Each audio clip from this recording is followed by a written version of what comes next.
আসসালামু আলাইকুম। কিভাবে আপনার সি প্যানেল থেকে ব্যাকআপ ফাইলগুলো রেজিস্টার করবেন। তো প্রথমে আপনারা চলে যাবেন হোস্টিংয়ের সাইটে এবং এখান থেকে যদি ফরাদি হোস্ট থেকে হোস্টিং কিনে থাকেন তাহলে ক্লায়েন্ট এরিয়াতে যাবেন।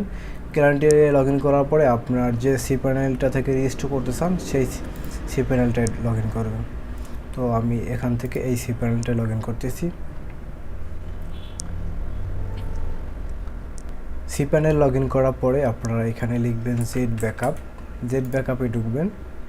JetBackup 5 এটি কিন্তু একদম প্রতিদিনের ব্যাকআপ নিয়ে রাখে অটোমেটিক। এখানে কিন্তু আপনার কোনো ম্যানুয়ালি ব্যাকআপ নিতে হবে না, কোনো ম্যানুয়ালি জেনারেট করতে হবে না ব্যাকআপ। তো আজকে আমরা আমাদের এই ওয়েবসাইটটার পিছনের ব্যাকআপটা আনার চেষ্টা করব। যদিও এটা এখন এরকমই আছে, আমরা চেষ্টা করব যে গতকালকে অথবা তার আগে যেরকম ছিল ওয়েবসাইটটা সেটা আমরা রেজিস্টার করার জন্য। কারণ অনেক সময় কাজ করার সময় দেখা যায় যে এই ওয়েবসাইটটা কাজ করতেছি, এখন এটা কোনো একটা কারণে ইরর চলে আসছে, সেটা আমার হয়তো ভুলের কারণে হতে পারে।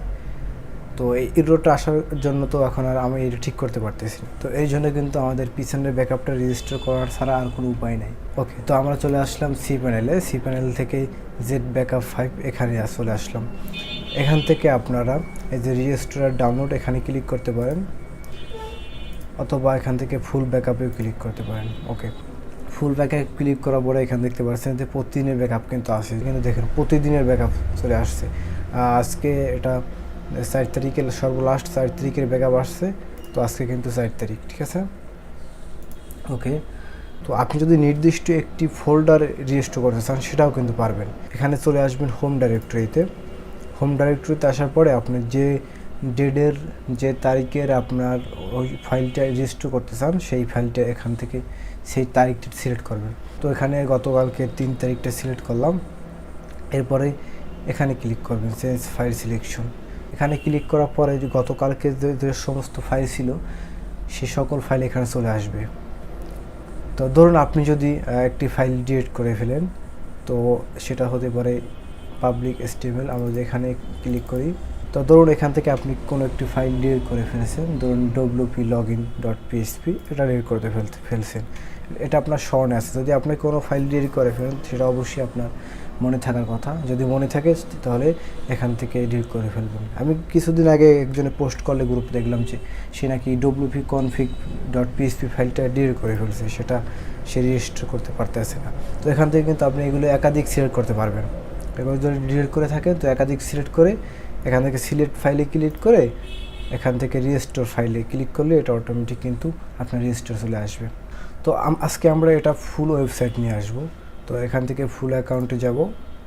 এটা আমি আবার একটু রিফ্রেশ করে দেখাই। এই দেখুন এই ওয়েবসাইটটা এখন আছে। আমি এটা গতকালকে যেমন ছিল আমি সেটা আনার চেষ্টা করব। ওকে, তো আমি গতকালকে এটা সিলেক্ট করলাম 3 তারিখ।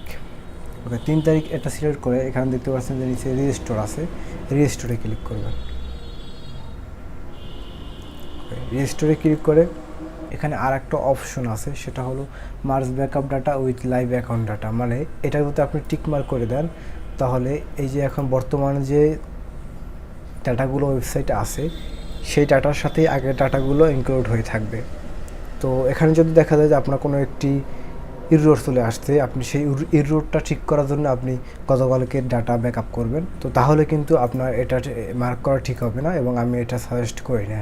তো এটা টিক মার্ক না করেই আমরা রেজিস্টার সিলেকশন আইটেমে ক্লিক করব।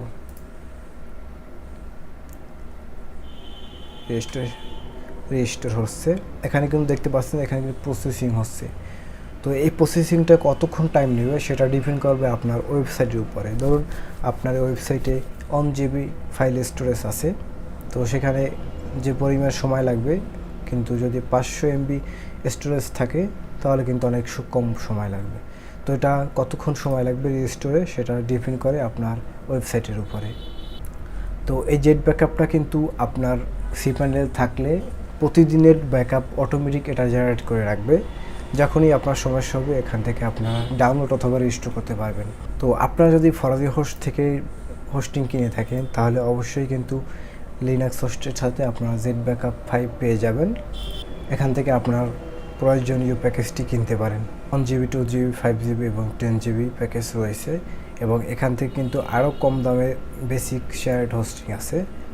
এখান থেকে 5 GB ইয়ারলি মাত্র 1000 টাকা, তবে ভালো পারফরমেন্সের জন্য আপনারা অবশ্যই লিনাক্স শেয়ারের হোস্টিং কিনবেন এবং এখান থেকে যে কিন্তু রিসেলার হোস্টিংয়ে পাওয়া যায়।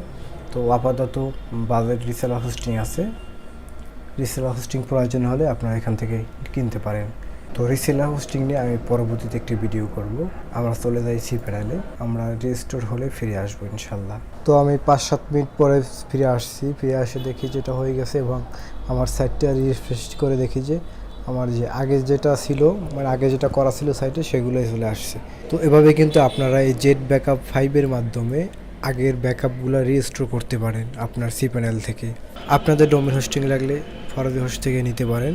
ফরাদি হোস্টে বিভিন্ন প্যাকেজ রয়েছে, এখান থেকে আপনার যে প্যাকেজ প্রয়োজন সেই প্যাকেজটি আপনারা এখান থেকে কিনতে পারেন। তো আজকের ছিল এই পর্যন্তই। ভালো থাকবেন, সুস্থ থাকবেন। আসসালামু আলাইকুম।